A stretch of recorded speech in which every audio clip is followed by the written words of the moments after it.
Thanks for choosing us. We are your home of independent, fearless, and credible journalism.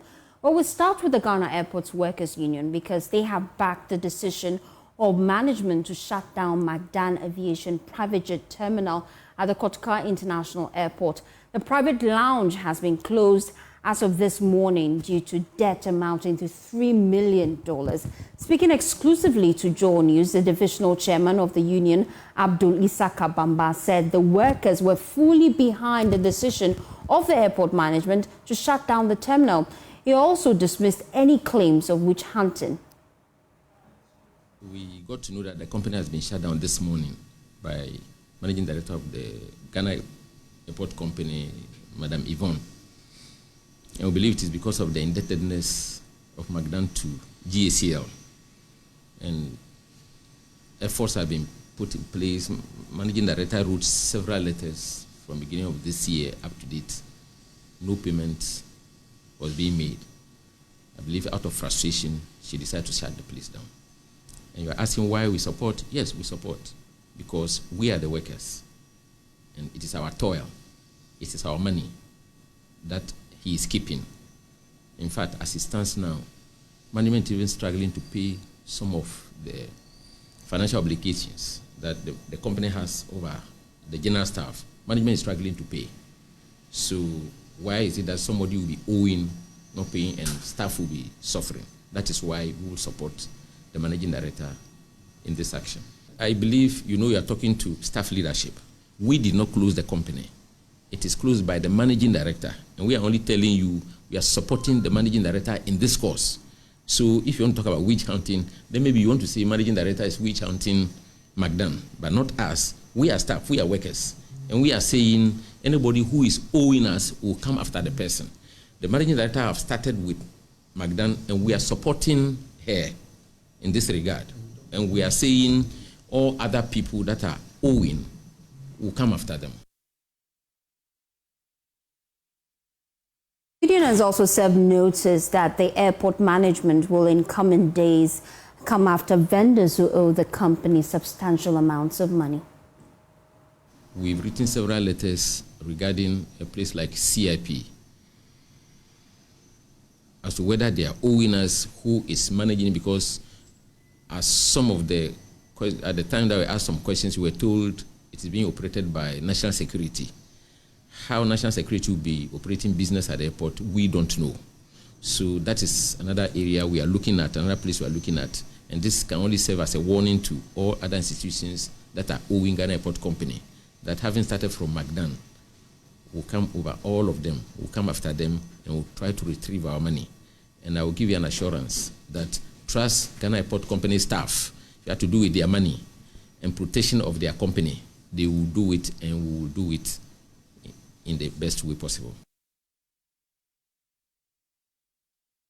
Abdul Isaka there, he is the divisional chairman of the Ghana Airport Workers Union at the Kotoka International Airport. Well, let's get on Zoom now and speak to Kweku Amprofi. He's CEO of McDan Group. Thank you so much for your time here on The Pulse. Let's get an understanding of the exact issue. How much do you owe the Ghana Airport Company?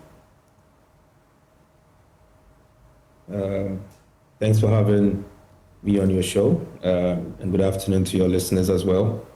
So to go straight to the point, the news being peddled around is that McDan owes $3 million, or McDan Aviation owes $3 million on the terminal. That is not correct. There are a couple of issues at stake, and we need to decouple those issues for us to understand exactly what's happening. We do have the FBO, the private jet terminal, which is Terminal 1, that we have a concession for, that we run. And so there's a rent that's due on that every year on that particular facility. We also have a business agreement that we did with Ghana Airport Company Limited in acquiring a piece of land that they owned just around Action Chapel. Now, the debt on the Action Chapel, we've had some conversations with Ghana Airport Company on it. The problem we have with that land is that there's another entity that also claims to have acquired that same piece of land. And so we are in court with that particular entity working through that issue. Now, Ghana Airport has demanded that we pay ground rent on that property. And our argument is that it's not fair for you to require for us to pay when it's in court under litigation. So let's let the court case play out. Because if we win, then we pay you. If we don't win, what happens to the monies we would have paid you in case we lose? So let's let that court case play out. And once that is done and the court determines who has a right to that particular piece of land, then we can sit with you and then determine how that is resolved. So putting all of that together is the 3 billion. But on the terminal itself, since inception, the rent that has been due is about $1.9 million. Out of that $1.9 million, we've made payments. We've paid to the tune of $1.3 million. So we're paying on the terminal. It's not like we don't pay or we've never paid anything at all and we owe $3 million. That's inaccurate. It's 1.9, we've paid about 1.3, just a bit over 1.3 on that particular terminal. Now, on Friday, we had a conversation, we had a meeting with Ghana Airport management on Friday, just this past Friday. And we told them that we actually gave them a check, gave them a 2 million CD check as part payment of what is due on the terminal, because prior to that conversation, they always coupled everything together. And in that meeting, we decided that, look, let's not put everything together. Let's decouple the issues. And then we pay you on the terminal while we figure out what to do on the land issue. So we gave them a $2 million check that actually has been presented to a 2 million CD check that actually has been presented to our bank today. Got a call this morning from our bank confirming if we should go ahead, they should go ahead and clear the 2 million CD check that we paid Ghana Airport Company. So I needed to bring that clarity to the two issues. So that's what it is. Clarify for me before you move on. When you say you initially owed 1.9 million, were you referring to dollars or CDs? No, dollars.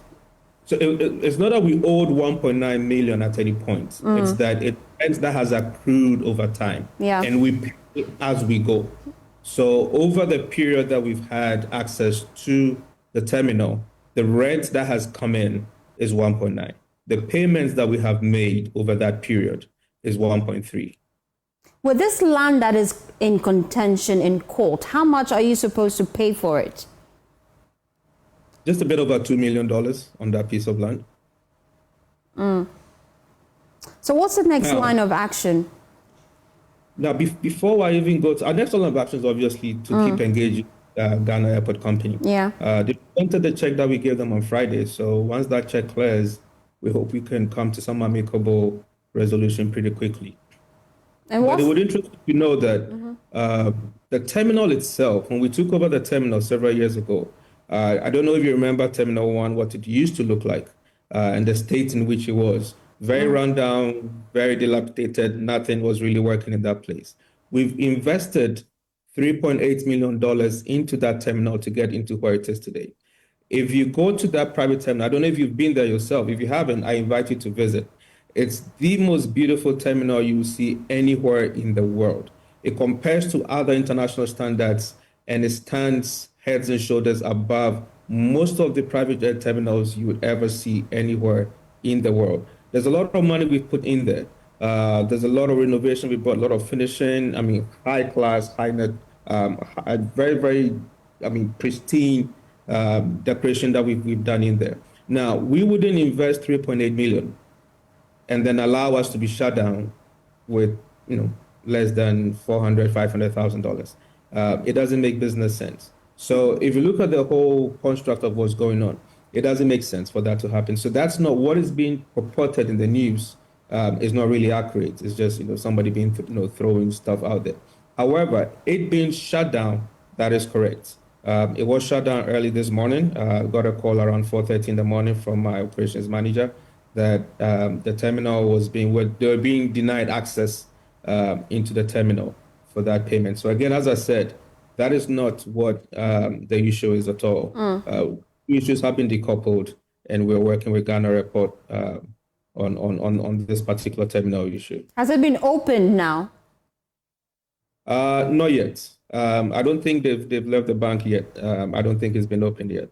My last indication. And so what's the next line of action? I'm quite interested in negotiation with the Ghana Airport Company and what resolution you have agreed upon now that you still have the office under lock and key. Absolutely, we have to engage. We don't have any other option. We have been engaging. It's not like we now have to engage. We have been engaging. As I said, I was personally at Ghana Airport Company offices on Friday, just this past Friday, with my board chairman. Prior to that, I was also there on Monday, talking through these whole issues. So we have been engaging, and we'll continue to engage to make sure that we bring this to an amicable solution. This is not just a black eye for us, it's a black eye for the country as well. No country ever wants to say that its private jet terminal has been shut down. And so international travelers who are coming in using charter flights, business charter flight, or recreational charter flights cannot use the private jet terminal that they have. So it's not a black eye just for us, it's a black eye for the country. And we're hoping that we can have a quick solution to this with Ghana Airport Company and have this resolved. One thing I'd also say before we go is that I don't know if you recall, several years ago when the terminal was first launched, when we first launched it, Ghana Airport came in and locked it. For 9 months, that terminal was locked. We didn't operate, we didn't do anything, but for those 9 months, we were still paying rent, right? So it's something that, as a country, I think we need to take a second look at.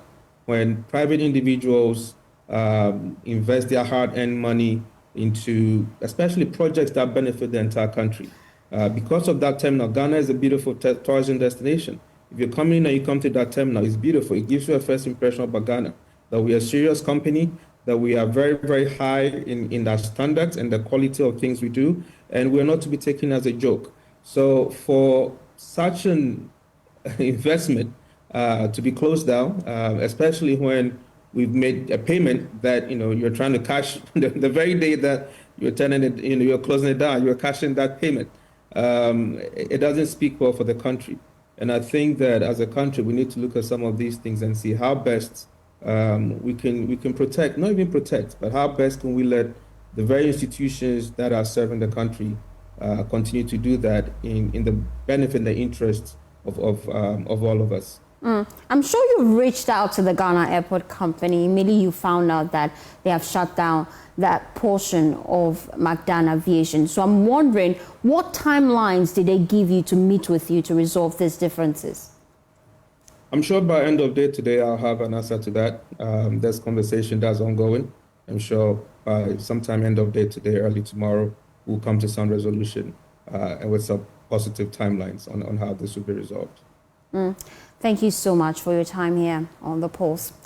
Now, still on elections and election-related issues, residents of Abokobi say they are ready to participate in the Electoral Commission's announced rerun of the parliamentary election at one polling center.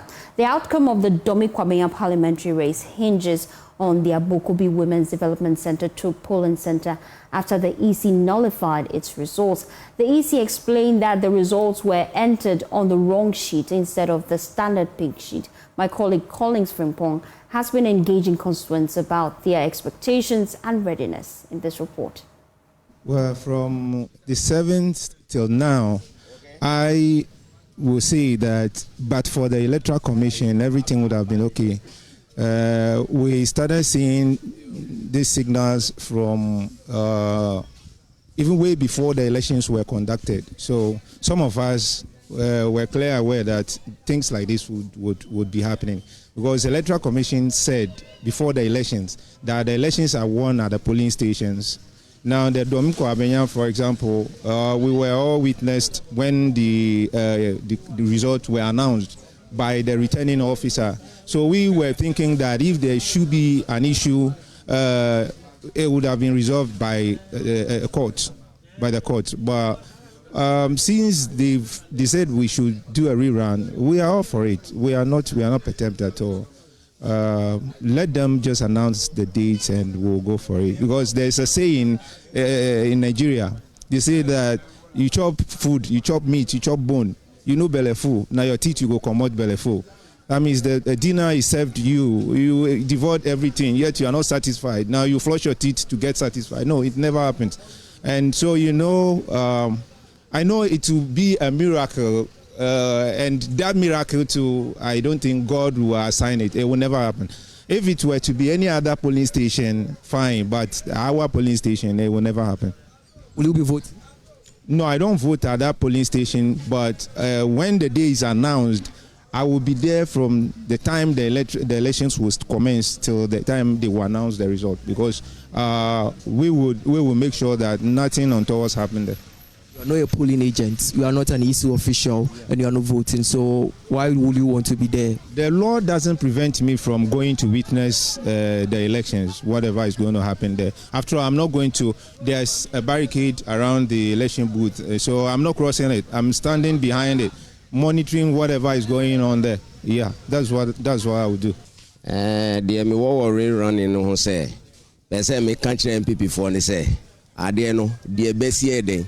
SCAV abano say maybe 2 about say be cost 10 times the best uncle 10 times iti di omoye na omunya ade no papa no welusu onyi tum ya 2 aba ma from 96 abesi ne omunya hwi wo mai wa ahaya municipal center uhwe krum ha no unhu asphalt just 1 kilometer kra unhu ena ya 2 aba ma for 28 years munya hwi mai there and me hu ne ntia say yes anko to mamu biom iti dey control mu ne say omunko no munko yo mu homework yi ebia 2028 enyame beboa be no kra me nyini iti omu forget na ele kplim no ono ane yepe ena ore so ne yekofa ne yede e baaye aba no da omu di beba ye nyina ye betu ye besan to ama ele kplim na. So you vote? I'll vote. That's where I vote. Ohona ya mi to aba. Iti abani de metu bi pa. Iti anytime bia omu betu me ene so be buy hand so per drop 100 million or the me call baby na say about 1 year so me kwa ko to ansa say sa scan be bo me kra me pese eli claim na ono na ye pe ye ni obi abium. Makoko should know that he has about 2 or 3 people at the police station, right? So if 2 people will stand for one mistake to be done, I don't think that man should just stand on this, that okay, if we go for re-election he will be able to win. Meanwhile, Emmanuel Boateng, the election and research officer for the NPP in Dominkwabinya constituency, has denied allegations that the party is using items such as refrigerators to influence voters. Let's listen to him. We'll be right back. I was watching the TV in my home in Abokobi right now, and I saw it. What my friend said was false. If he himself is aware, yesterday I was in Abokobi talking to my family members, and we are all helping each other to come out and vote massively for Okwe Jr. We do not raise any alarm of sharing anything, any gift or money to anybody to come and vote. If the person said he has received it, he should prove for we all to see. It's false. If he himself has seen it, he should show whether the TV color is red or black. He should show to us. It's false. It's not something that is true. If Okwe has not even given money, they are keeping on saying, like when they since 92, they've not gotten something in Abokobi. Let's mention the development, even the station that we are now, the pavement, who did it? It's the true MPP regime that this thing has been done. Though the work in the Abokobi municipal is huge, so the whole constituency is being developed. So it's national cake, we are sharing it accordingly. So if you get something today and tomorrow, your fellow people living in other electoral areas also to get something. So if you hear the station that we are, my colleague or my brother who said, the station that the pavement, who regimed that thing done? Well, the APC is strongly opposed to the EC's decision to rerun the election at that polling center in Abokobi. Let's listen to Dr. Rashid Taku Computer, his Deputy Director of Election and IT for the NDC. He spoke earlier on the AM show. They shouldn't kowtow to the whims and caprices of the MPP. All this thing is, we are seeing some collusion between the EC and the MPP. That's why we have all these problems. So the only finality we have is that they should respect their CI, which mandates them to do certain actions and not kowtow to the whims and caprices of the. Are they finding it difficult to declare Dominic Abidjan for NDC? Why? What is their difficulty? What is their difficulty? Why are they running away from their own principles they know? Why? That is our problem with them. So when you continue this way, we are beginning to suspect that it's like there's a collusion somewhere. Somebody doesn't want Madame Faustina to be declared winner. We don't understand. Why? Why should we have to suffer because of your own officers' indiscretion? We don't have to go through this kind of hell the country is going through. Why is the EC putting the whole country into suspense like that? But the NPP is blaming the NDC, which they accuse of not allowing an orderly collation of the results. Let's listen to Evans Nimaku, his Director of Education and Research for the NPP. EC did not complete collation and couldn't have declared a winner. And therefore, they should be made to do their work as stipulated in the CR 127. Simple issue. If the NDC had allowed collation to continue at the various collation centers in the constituency, we wouldn't have gotten to this stage. And it is one thing we must all get it clear. Interestingly, at all collation centers at the constituency level were media people. Media houses across were all over and witnessed what happened. The National Election Security Task Force detailed officers to provide security, and there were political parties. Why can't you find out from the EC returning officers and the police what they witnessed? Evans Nimaku there, he is Director of Elections and Research for the NPP. Well, 2 fresh election petitions have been filed challenging the parliamentary election results in the Chobu constituency of the Greater Accra region and in the Pandai constituency of the Northern region. My colleague Kwekwa Asante is a key member of the Legal Affairs Desk. He joins me in the studio with more on that. Kweku, tell me more about this petition and what they are seeking to achieve. Let's start with Chobu constituency. So if you look at the Chobu constituency, it's been filed by Dr. John Kofi Harm. He is the NDC parliamentary candidate for that constituency, and he lost the election. The election was declared in favor of Gloria Usu, the New Patriotic Party parliamentary candidate.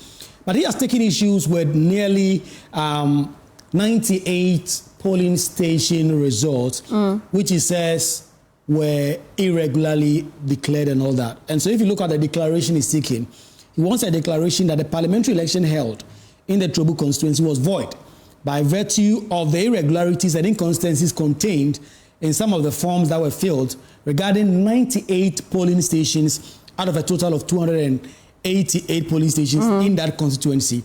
Okay. And he continues to give some particulars to this and says, a declaration that the irregularities and inconsistencies contained in Form 8A, and that is a statement of polls for the MP elect for that constituency, were irregularly and had issues that have so extensively prevailed and have reasonably, quote unquote, affected the result of the election held.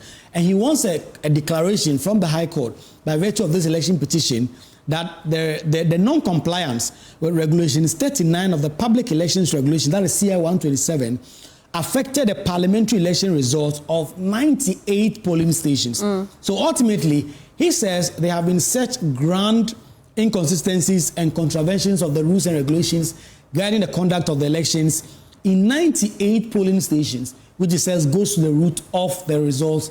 And so he wants the High Court to declare the election in those constituencies as null and void, set it aside, and order a rerun in those constituencies. That is the gravamen of the case by Dr. Kofi Harm, who has filed this action in the High Court, seeking to overturn simply that results that have been done. And the Amasaman High Court is going to be seized with this matter. They haven't set the date yet to hear these matters, and we expect as soon as the new year, this will be done. But ultimately, they are also asking the High Court to injunct Gloria Usu from holding herself out as MP, to injunct her and prevent her from presenting herself to be sworn in as Member of Parliament on the 7th of January in Parliament. And we'll look at shortly the implications of some of these petitions and how it will affect, because we know that the new government is supposed to take over power on the 7th of January. But then let's shift our attention now to the other petition from the Northern region.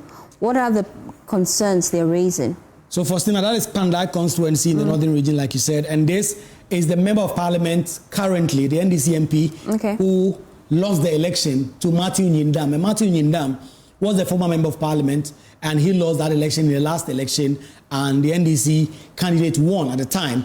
And so Daniel Nsala Wakpal is the one who has filed this election petition in court, challenging the outcome of the results. He also raises issues with some 41 polling stations. And this action, he says, these 41 polling stations were tainted with irregularities, for which reason he does not believe the conduct in those 41 polling stations must be allowed to stand. And so he's asking the High Court to set aside the election in these 41 polling stations and then allow a rerun at the date that the High Court will set. And ultimately, when these elections are had in those 41 polling stations, then a winner can be declared. And so his grounds that he has canvassed in this petition is similar to that canvassed by Dr. Kofi Ham in Tobu constituency. It takes issues with 41 polling stations that he says have been so tainted, he does not believe the election must be allowed to stand. The High Court must set aside the results in those 41 polling stations, allow a rerun, and then ultimately a winner can be declared. Let's come back to the Greater Accra region, because also at Insamwam, there's also another contention there, another petition. What are their concerns there? So, well, that is actually the Eastern region, in Insamwam, where Frank Anodompre has been declared as the member of parliament elect and gazetted since then. In fact, the Supreme Court, in the recent action that was dealt with last week, actually upheld that collation of that result. But this is not strictly an election petition because it was filed prior to the results being gazetted. But he says he takes issues, and that is the NDC parliamentary candidate for that constituency.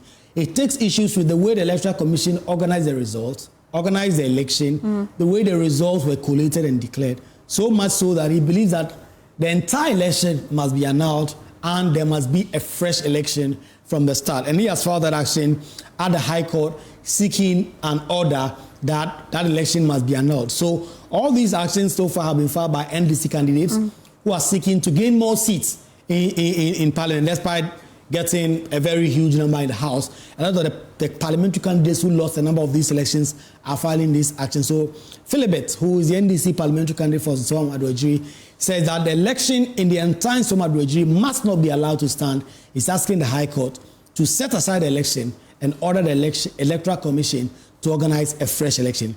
But mind you, this action was filed prior to the results being gazetted. And so he has also asked the High Court to prohibit Frank Anodompre from holding himself out as MP-elect and also from preventing him from presenting himself to be sworn in as MP-elect. All these actions have that injunctive reliefs that they have sought. And so it'll be interesting to know on the 7th January if these matters will come up. We've been hearing from the Speaker. He already served notice that he will not be swearing in some of the individuals that there are contentions with their seat after the Supreme Court squashed that ruling. Well, yes. And so, have that inset, but yeah, we do, and we'll be playing that shortly. But just give us a wrap on that. Yes, according to the Speaker of Parliament, he does not believe that the Electoral Commission had the power to collate and recollate results. And so he is clear in his mind as far as he's concerned that any candidate that was declared as MP-elect by virtue of a recollation will not be sworn in by him. But we do not know as of now whether he, the Speaker of Parliament himself, will be retained by the incoming NDC administration, for which reason he will be presented as the new Speaker of Parliament, for which reason he says he will not swear those persons in. But we will see on the midnight of 7th of January if the Speaker of Parliament will be in the chair. Yes, because his fate even hangs in a balance. With this we haven't had any confirmation whether or not the incoming administration is putting him up forward, although the signals indicate that he may be the ones the NDC will ultimately present. We understand there are going to be NEC meetings in the coming week where the parties are going to firm up those decisions as regards to the Speaker of Parliament and also the leadership of the various caucuses, both the NDC majority in the 9th Parliament and the NPP minority in the 9th Parliament. So interesting times ahead, and we're looking forward to all that. But let's listen to the Speaker. I'll be right back. To become a member of Parliament, you have to be elected by the voter. And you have to be declared by the Electoral Commission. But you have to be sworn in by the Speaker.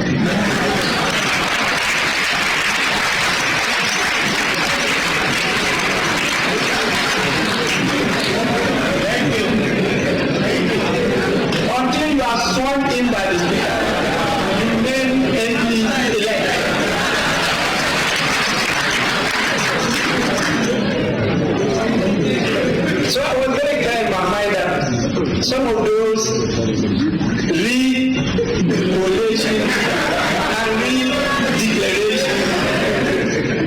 were completely now and void ab initio.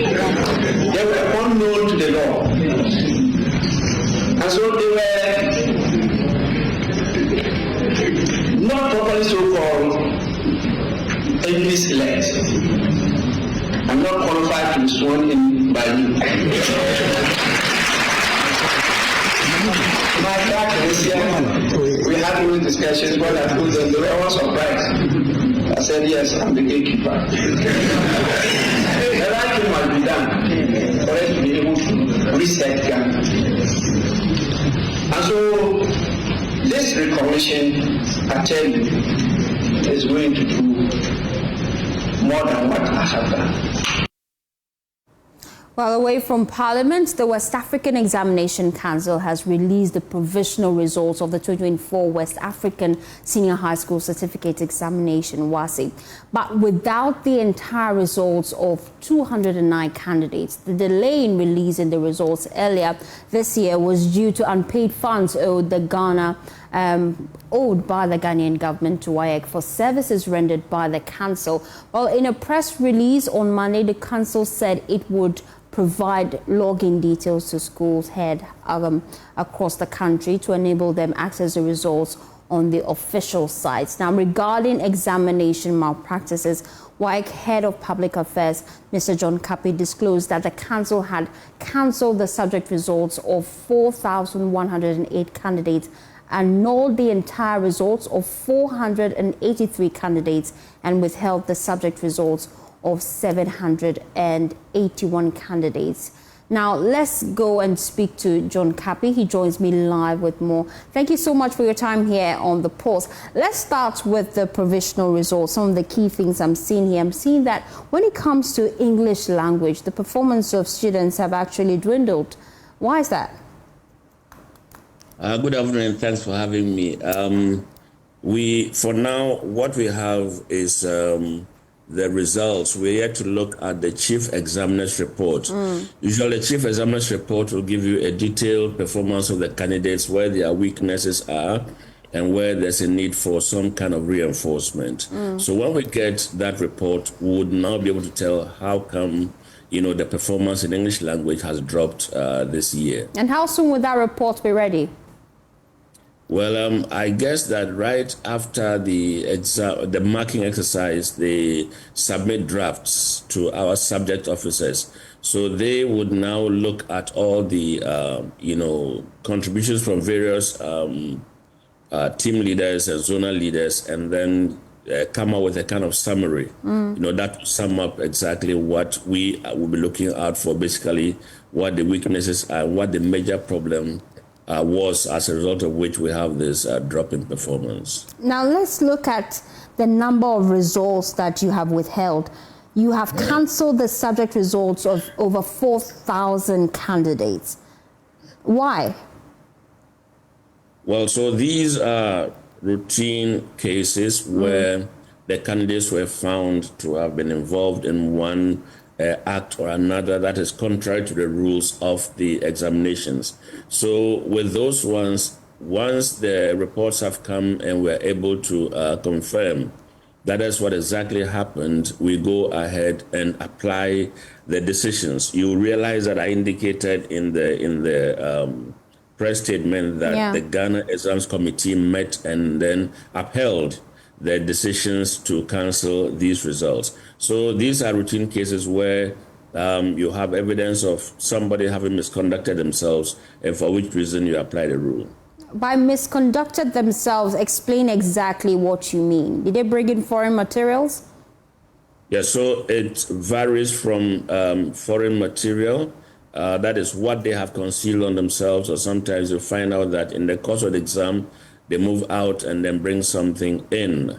There could also be issues of, collusion, where probably they have shared information in the examination hall. And once we find out these things, there are rules that are applied, and this is the result of some of applying those rules, You have cancelled the entire results of 483 candidates for possession of mobile phones, in the examination halls. Tell me more about this data. Well, the rule about mobile phones or any other electronic gadget in examination hall states that once you are found in examination hall with a mobile phone or any other electronic gadget, your entire results will be cancelled.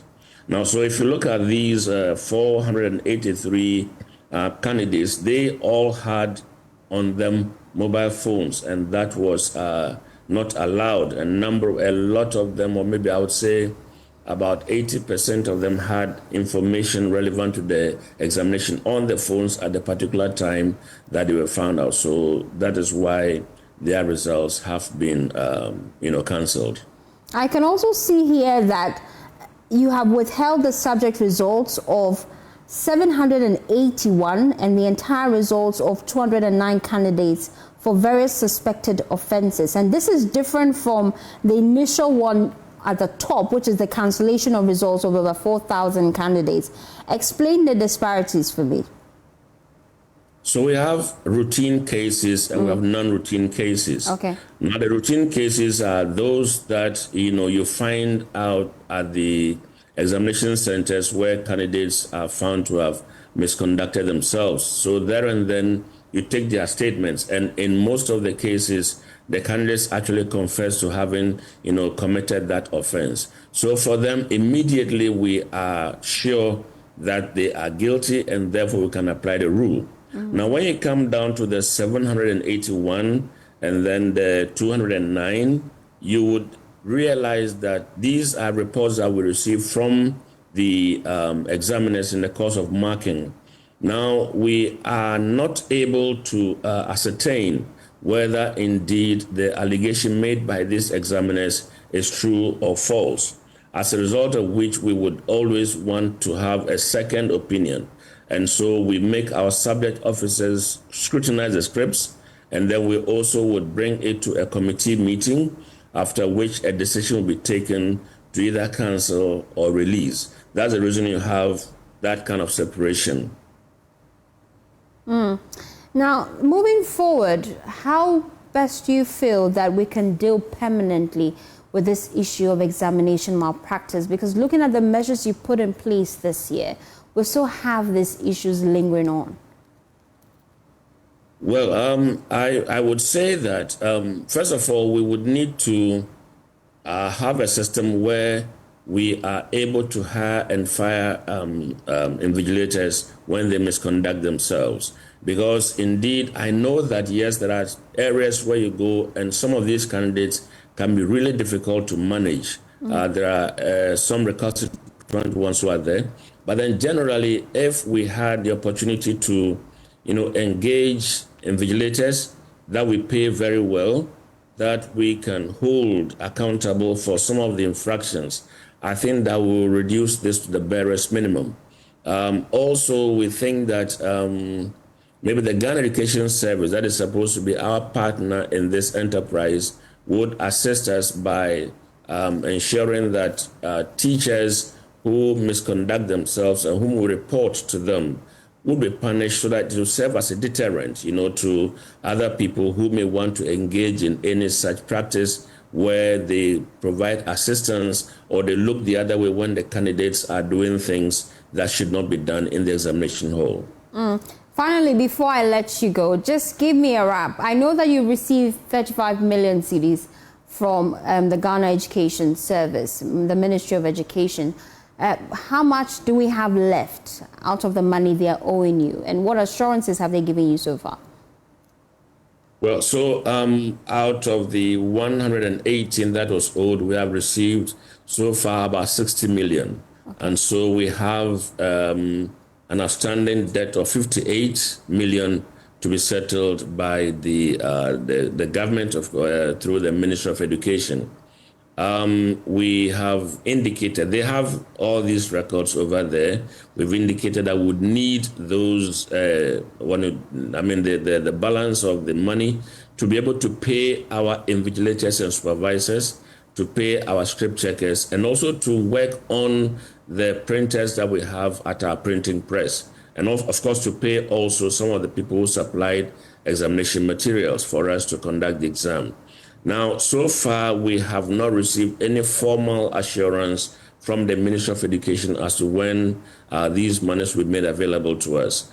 But we'll continue to pursue that, because indeed we have to have a situation where we would not have a repeat of what we had this time around, where our technicians held us to ransom. They were not willing to offer any services until we settled our indebtedness. We would want to ensure that at least promptly we pay every single person along the chain, so that when we get to the next exercise, we'll have a smooth sailing exercise. Yeah. Thank you, Mr. John Kapi, for joining us here on The Pulse. You're still watching The Pulse. When we return, we'll tell you about some individuals who have picked the gender ministry earlier today. They're raising a lot of concerns about arrears owed them. A lot of money in the system locked up. We'll talk about that when we return from this quick turn. Thanks for staying with us here on The Pulse. Now, we have two important conversations coming up for you. We'll be doing a year in review. We're focusing on the business sector and the economy. And George Riafo will be joining me in the studio shortly for that.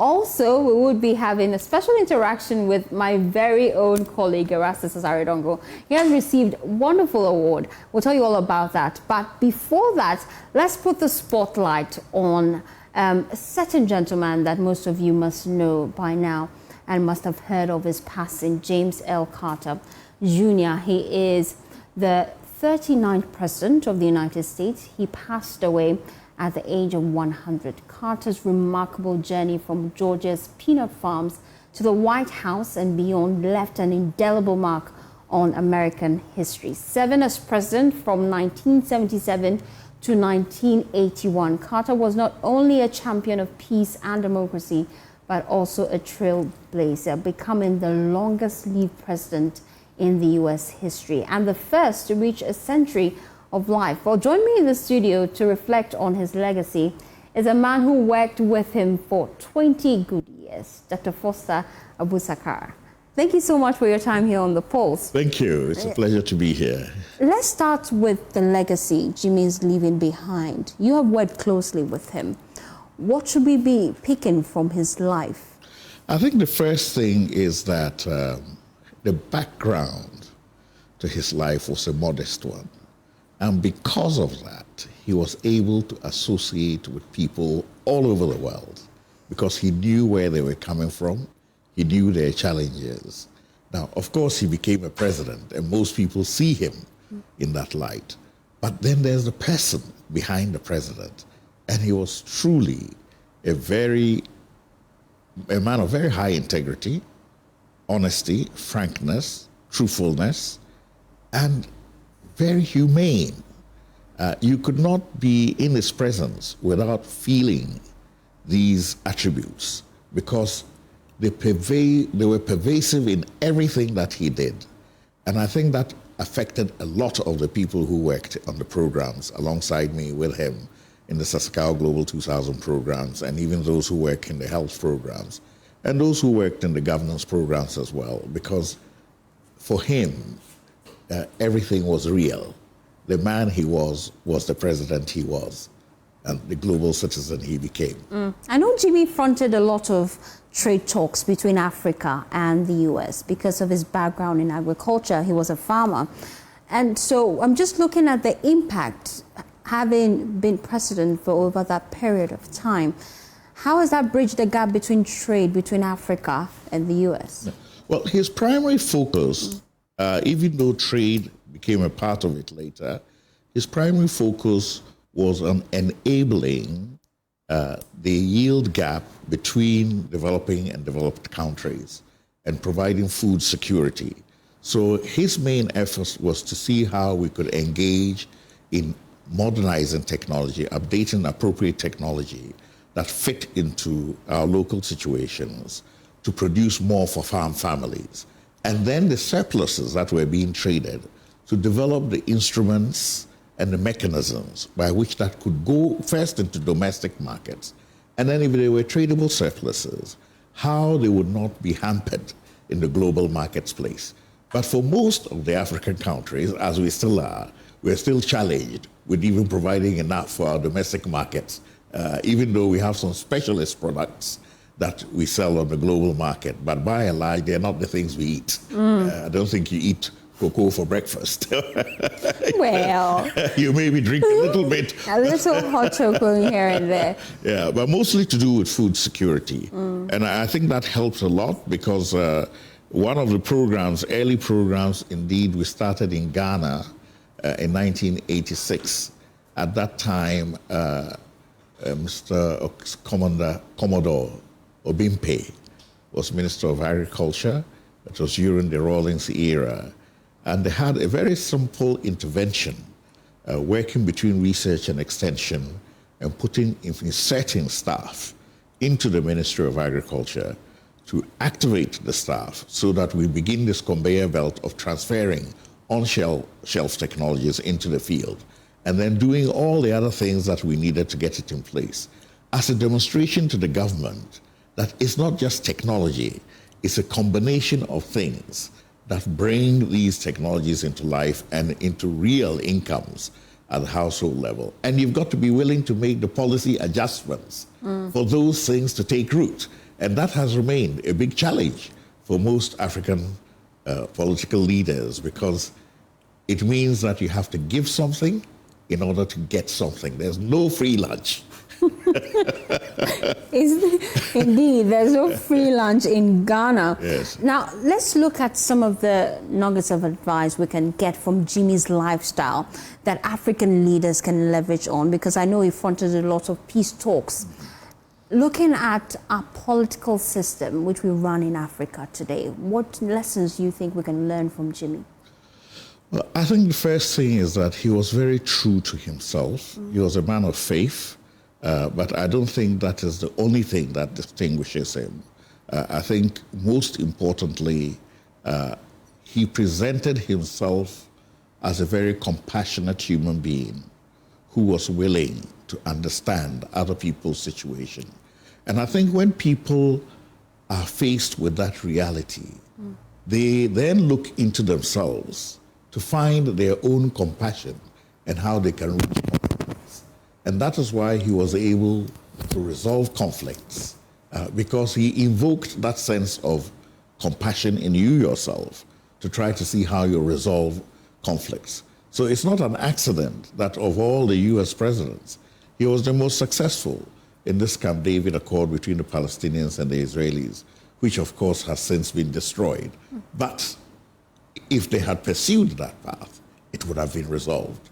Unfortunately and sadly, it has not been resolved to the cost of many lives. And being the compassionate human being he was, I know for a fact that he would never have stood by as a president to watch what is going on in Gaza today. Not in a million years, that I know, because of the person he was. As we wrap up the conversation, let's just look at what we have experienced back home here in Ghana, especially with a lot of issues were reported post the elections. You're a key political figure. Having monitored the election, what are your thoughts about the aftermath and security concerns, hooliganism? Well, again, monitoring of elections and governance was one of the key programs in the Carter Center in the humanities section. And he took an active part in monitoring our elections here in 1992 and also in several other African countries. So the corollary to your question is that what happens when one side wins, and the ability for people to concede and also to resolve the disputes peacefully are part of the mechanisms that people use their own interpersonal relationships to build. And I remember very clearly when I was in Zambia in the 1980s, he came to Zambia at a time when Kaunda, Dr. Kaunda, was, of course, he was a life president and he was considering having multi-party democracy and the way to have it or not to have it. But I remember very clearly that day, because I was a country program manager then, he came in and we went to the, what is equivalent to the State House. And after his visit, it was announced that they would have the multi-party elections. That was his own personal, interpersonal relationship and the conviction that he had, and also to give people this idea that, look, life is bigger than just presidency. There's more to it. Look at me. I was president of the most powerful nation in the world, and here I am, here with you. So why can't you also make some sacrifices for people's lives to be better? And I think when he challenges people in that way, they respond. And many people, I think, have appreciated that post-election, if we resolve the conflicts peacefully, it is better for everybody. So looking at the situation in Ghana here today, I would appeal to everybody involved. We've had a good election. It has gone as well as it could have gone. And we have a result. And we have a concession. I don't know what all the underground noise is about. Because the person who lost is not saying anything. He's quietly, inviting the, children he has helped in the leprosarium to his house and have them. So who else is there to make noise? And why should they be making noise? So I think this is a time when people should come out positively. It's not enough just to say, okay, I won't make any noise, but come out positively and make the right noise to confirm to people that you're okay with it. And the processes will be followed, and you're following them, and you're okay with it. That gives assurance to the rest of the people that nothing underhanded is going on. And I think people will be very happy to hear that. And certainly people will be very relieved to hear that as we go on. Of course, as the famous General Mosquito said, elections are won at the polling stations. And I think that was clearly demonstrated in this election, because the results were known immediately, polling finished. People had the information. That means that they were monitoring each polling station as discrete result in itself, so that when you're confident of that, and you put all of them together in an Excel sheet, in a second you have the result. And I think that is a big advancement for our democratic process. Of course, we can't say about all the good things without commenting on some of the places where we still have room for improvement. The amount of money used in elections and election funding in Ghana is atrocious. And it is eliminating a lot of people who could be contributing more positively in the public space. And we have to find a way of dealing with it, because it is in itself the stimulus for the corruption that follows. Because where does all that money come from? Certainly not from individuals' pockets. Nobody gets paid that much, not even the president. Are you with me? And how is it replenished? So those are the questions which we need to focus on as another level in how we enhance our democracy. The fact that it has happened or it happens is by not itself a disqualification of our election process as being good, but it can be much better. And also the products of the election can be a lot better if we limit the extent of money being used and the vote buying, and literally that happens. Some have suggested that political parties should be compelled to declare their records and their financial records. Some of the ways we can deal with these issues you're raising, do you agree? Well, I think that it is not just compunction. You can't just compel and things will suddenly improve. I think you have to have a two-track system where, yes, if we are going to support the very basis of party organization, etc., publicly, we want accountability. And in that accountability, we want to know any additional money that you add to it. But you cannot give nothing. Are you with me? Yeah. And expect people. I know you're very passionate about agriculture. So before we leave the studios, what are your thoughts about how best we can transform Ghana's agricultural output?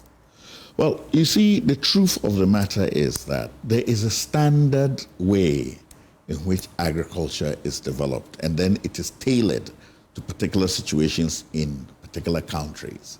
But you are not going to avoid some of the basic steps.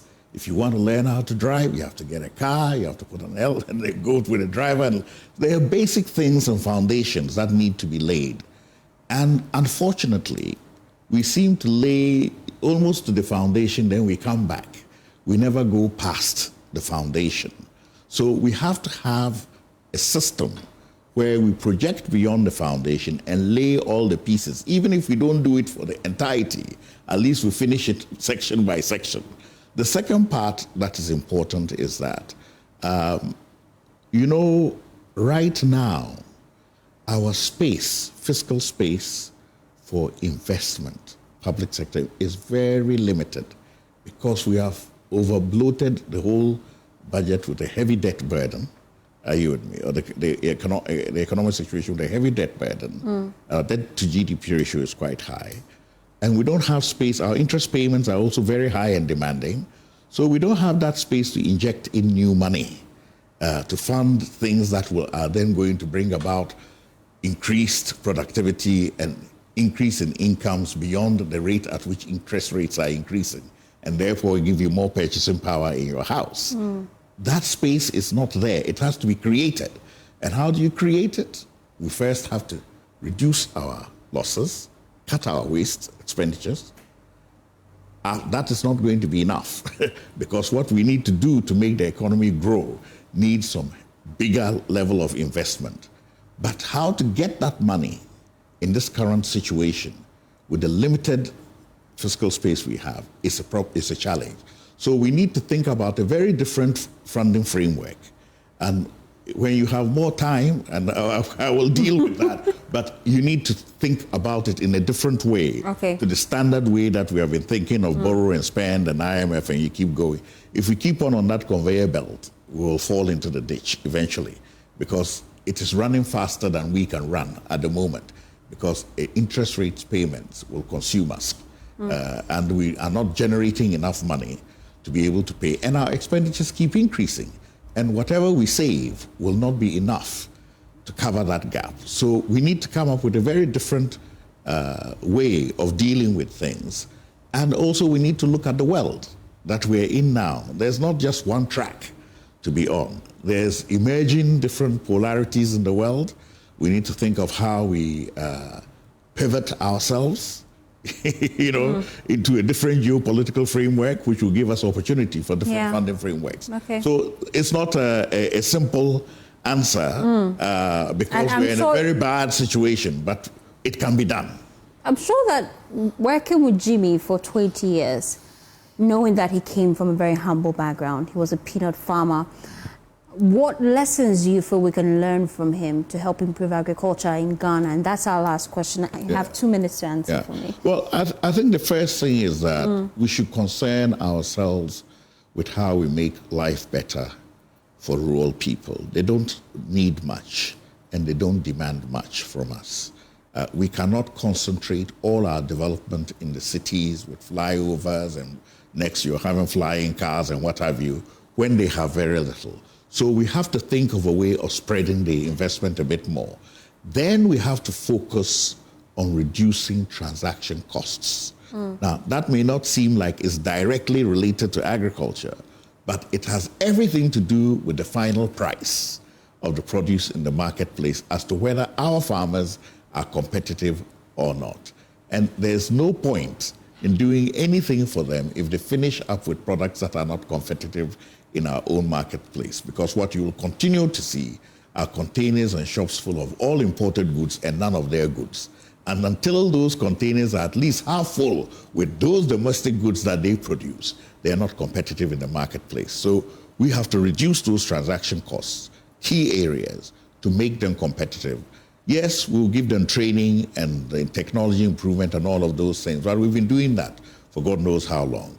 And there's a limit to what that can achieve. If you have already an imbalanced, hostile economic environment to make you financially viable in your own marketplace, training alone cannot do that. You have to have major policy interventions that increase access to funds, reduce the cost of funding, reduce the cost of energy, reduce the cost of transportation, and give you a competitive market space. So I always have three key interventions. We must complete our waterway system investment from the sea to the inland.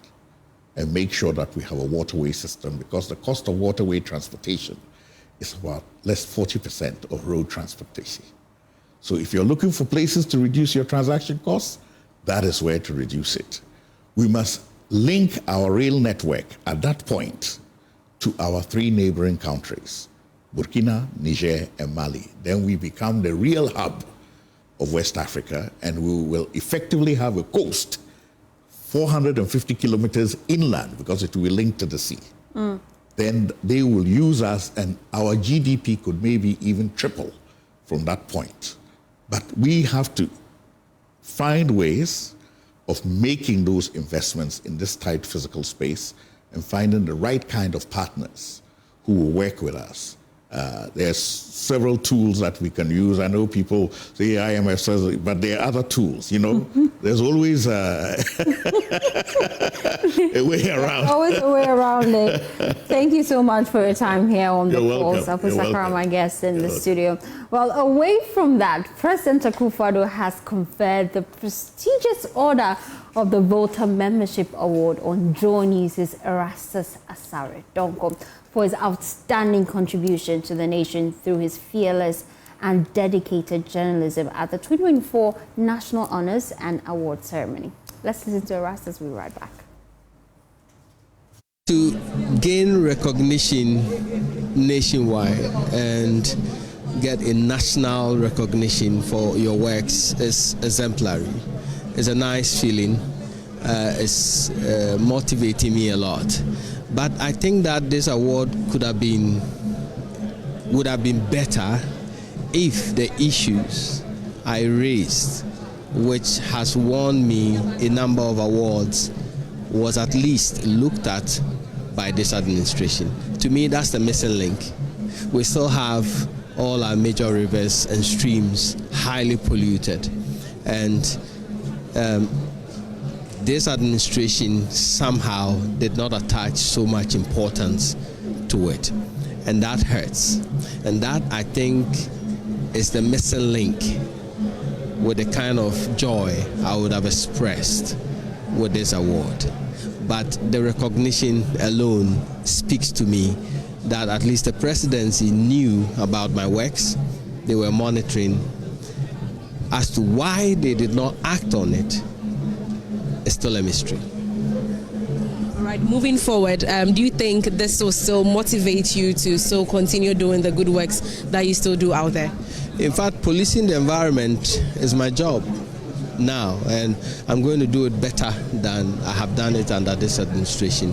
And definitely we're going to go around again, and we're going to act and work in tandem with our colleagues to police the environment and bring the issues up for discussion, because mind you, this is where we live, this is our space, and we all, the media fraternity, should act to protect the environment. Right now, what's the next step? I mean, we are ending this year, moving on to the new year. What's the next step?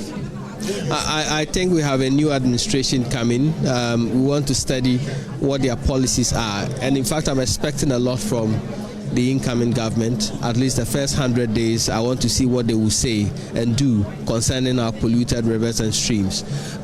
We are thinking of going around again and getting a situational report on how Galamsey is affecting our environment still, despite our efforts. And so we're going to go that way. We also have the health effects of Galamsey, people who are getting sick, the numbers, the human touch to this whole experience. We are also working on a documentary in that direction. You're still watching The Pulse. When we return, we have an exclusive interaction with George Riafi. Yes, he's in the studio. We're doing year in review for the year 2024. We're looking at the business sector, some of the key issues that have come up and lessons we can learn from them. Stay tuned in. Thanks for staying with us here on The Pulse. Well, I have with me in the studio George Riafi, and we're just looking at the year 2024 in review, focusing on the business sector. Let's start with the performance of the CD this year. How did we fare? I think it's been an interesting year when it comes to the Ghana CD, judging from previous years that it had gone through a lot of challenges, and that is even just previous this year. But coming to the last quarter or from September, we are seeing the rate of depreciation slow significantly, if I can use those words. And even come to the last quarter of the year, we've seen some sharp or more strong stability. And even if you equate the numbers, you had a situation where in some months it was actually recorded some appreciation against the US dollar. And several factors had contributed to this. You had a situation where in the last quarter, the Bank of Ghana upped the support in terms of dollars onto the market. Some may, depending on where you stand, some may have different argument for the timing of that action and what was intended to do. If you also speak to the Bank of Ghana, they will argue that under the IMF program, they were supposed to build up reserves to support the local currency and going for being able to meet our debt obligations. Now, before the last 6 months or so, or even before we got to the middle of this year, they had built more than what they're supposed to build in terms of the reserves, be it a mixture of dollars and then gold. And therefore, they thought it wise that if we have built more than what we're supposed to build under the IMF program for this year, then why don't we use the excess to support the cedi at the time when getting to the last quarter of the year or getting to the last half of the year, people were important to meet the Christmas festivities and all the rest. So there was some semblance of pressure on the Ghana cedi. But we've seen that now, if you look at the Forex market, it's hovering in the 15 Ghana cedi range. If you should also walk to a commercial bank in terms of for transactional purposes, we're looking at the 14 Ghana cedi rate. Some would argue that, again, the real test of this stability will come in the first quarter of next year, where businesses are trying to import to restock for the rest of the year, and whether the Bank of Ghana again will have the adequate dollars to help support the Ghana cedi going forward. It's a good time to look at the IMF program and its implementation for the year 2024. How significant has it been when it comes to improving the country's economic outlook? I mean, if you look at what often works against this country, some will talk about the confidence issue. So you realize that and I always try to explain to people that it's always unfortunate when people think that IMF is only about, or it's about the money coming from the IMF. If it's about that $3.something billion, we could have gone to the open market and borrow. But it's about the fact that people have concerns with whether you have the right people in place to manage the economy in terms of the trust. And therefore, they saw a big brother being the IMF to come with some of the reforms they're supposed to undertake when it comes to how the economy has to be managed, some structural issues that they have to deal with. And it took the program to try and address those issues about the energy sector, about the economy, what do you have to do about the Bank of Ghana, the reforms that the fund program has even pushed at the Bank of Ghana when it comes to the monetary issue. Some will say that even with the inflation rate slowing to the current level from the over 50 to now 20-something, it can be credited to having that big brother forcing you to maintain that fiscal discipline. And that is why we're seeing that the numbers are showing some signs of stability. If you look at the growth rate numbers, we're seeing a significant growth. I mean, the fund is projected a marginal growth. It looks like we've done better than that. If you want to look at the argument about the impact of the growth, we can have that discussion on the forum. Now listen, yes, you are growing, but which sectors are growing? And whether those sectors that are growing are impacting on people to talk about the job growth or the jobless growth. So the fund program, the money coming along is just more of an add-on or more of like showing some support, or maybe more of, if I can use loosely a layman's expression, that more of a thank you for doing XYZ reforms. And so that is why the money will come in, and the main argument is that let it go to support the balance of payment of the Bank of Ghana. Now what we understand is that it's going to support government budgetary needs as well. So if you look at all the indicators per what the fund was looking at government doing to stabilize the economy, if you look at the fund's recent report itself, they have argued that we've made some significant progress, and it looks like we might end the year even performing better than what they have projected for the economy. And if you look at all these things, then you look at dealing with the confidence issue. Now the development partners believe that the structures are in place because the fund program is there, and therefore they can bring their money. If you look at those offshore investors, they also think that those structural reform, that is why after every staff review, they come out with their report to actually tell us that, okay, based on these XYZ indicators, we have made some progress. And therefore, with that progress, a certain amount of $360 million is being given to support your economy. So if you look at all the major indicators on the economy, it looks like we are making some significant progress. But we are still not out of the woods yet. And that point should be made. But if you look at where we were before as a country, where inflation was over 50%, where virtually the city was depreciating every day, where our balance of payment issues were not good, where our reserves was not in a good position, and some were credited that it took the fund program for us to install that discipline. And when these offshore investors see these numbers, then they are seeing that, okay, we might be on that right path, and therefore we are willing to come on board with the required FX support, not only about the government also, but it is said in finance that you can never get a better ratings than your economy and all those things. So if, for instance, a bank outside in New York or maybe in Germany wants to lend to a big company here, they also want to look at how the economy is faring. And for us to look at our debt situation as a country, how did we perform in the year 2024 in review? Did we borrow more? By what borrowing, yes, because you are not, if you look at the numbers, we are not raising the required revenue. And again, I use that word carefully because maybe some would also argue that we are actually, we've not learned to cut our coat according to the size of our cloth, if I can use that expression, or according to your size. So we are always end up spending more, far more than how much you are raising in revenue. And that deficit needs to be financed. And therefore, you definitely have to go outside and raise money. Now that we've been shut from the international market because of our very high debt levels, we have to restrict on or go to some treasury bills borrowing. But if you look at the year review, yes, of course, we were borrowing, but these were not commercial borrowing. These were concessional borrowings that are coming from the development partners like the IMF, the World Bank, and other institutions that are deemed to be more playing in the developmental space. But we couldn't go into the international market.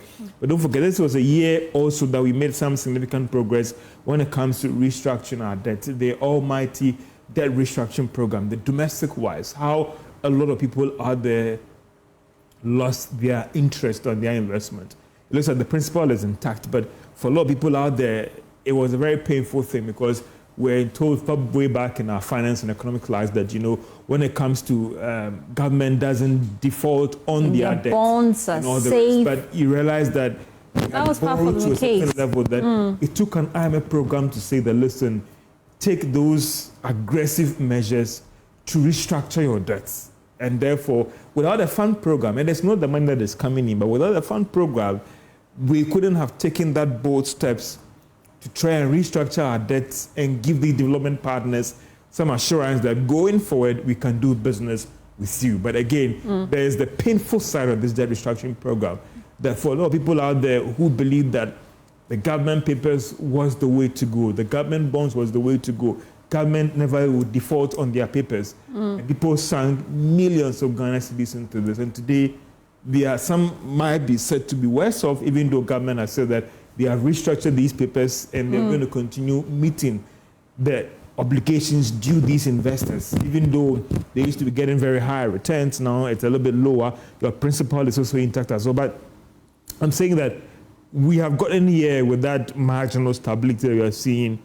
Also, when we are celebrating, you could also make that argument that a lot of people out there have been hurt for this painful restructuring that we have to go through, which some people might say that it was avoidable. And the argument being made about the externalities and all the rest, yes, the externalities were there. And again, information are coming out as in there were people in this government who warned them about the fact that if we go this direction, this is how we would end with the economy, whether that advice was taken or not. But in terms of the economy side, we are seeing the stability, we're seeing growth. But again, whether that growth is coming with the required jobs and everything, or... And that's a conversation we'll be having as we move into 2025. So as we wrap up the conversation, let me box two questions in one for you. Government's revenue mobilization drive. How effective were some of the key tax policies they introduced, like the e-levy and the betting tax? And what should we expect in the year 2025? I think that if you want to restrict yourself to the targets that were set for these tax lines, it is obvious that we couldn't hit those targets. And therefore, there are some who also of the school of thought that it's about plugging the loopholes and it's not about increasing the rate. So whether we've struggled over the years in terms of raising the required revenue to match the size of our economy. Because if you tell people out there that this is the size of your economy, it means that there are a lot of economic activities taking place within this space that you're not tapping it. You look at the commerce space, the internet space, how now people would bring in things from the port and wouldn't go and open a shop and it's in their house, and you go on the internet and then you make a purchase and they bring it to you. How are we able to do all these things? From what we've picked up in terms of some of the work that the Ghana Revenue Authority has done in terms of compliance levels and all the rest, it appears that it is yielding some results. If what we had initially picked up is anything to go by, we understand that the Ghana Revenue Authority has made some significant progress in terms of revenue mobilization. Whether they've been able to hit the target, that the approach of being more engaging, the approach of being more of a compliance than hiking rates, it is working. Going into next year, what needs to be done, it appears that the compliance thing still has to work. When we're in secondary school, universities, and all, we're told about widening the tax net, but they're still having a shortfall in revenue. So it appears that there are still a lot of areas out there that if we up the compliance angle or game bit, we can rope in more revenue than the argument about we always struggling.